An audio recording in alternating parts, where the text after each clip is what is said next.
يا سلام على ريحة الكيكة دي وهي طالعة من الفرن وريحتها مالية البيت كله.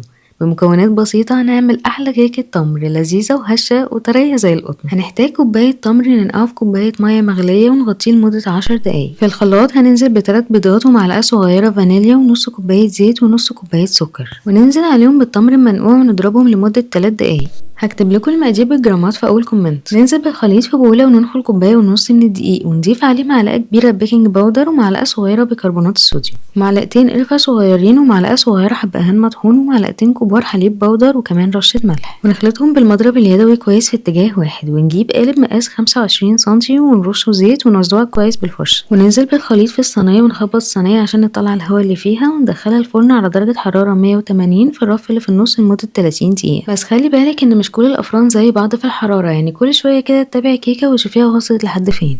نعمل بقى التوفي اللي هنزين بيه الكيكة. هنحتاج كوباية سكر على نار هادية ومنقلبش خالص، واول ما السكر يدوب نقلب من بره لجوه، وننزل بمكعب زبدة ونقلب لحد ما تدوب، وننزل بمعلقة قشطة كبيرة حوالي 170 جرام ونقلب ونرش رشة ملح ونسيبه يبرد ونزين بيه الكيكة. ويا سلام بقى لو عندك شوية فستق نزين بيهم الكيكة هيبقى شكلها تحفة زي بتاعة المحلات واحلى.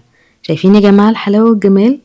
بجد حبوها معايا عشان انا مبسوطه قوي بيها وطالعه بجد طعمها خرافي، والتوفي مديها طعم ما يتقاومش وهشه كمان زي القطن.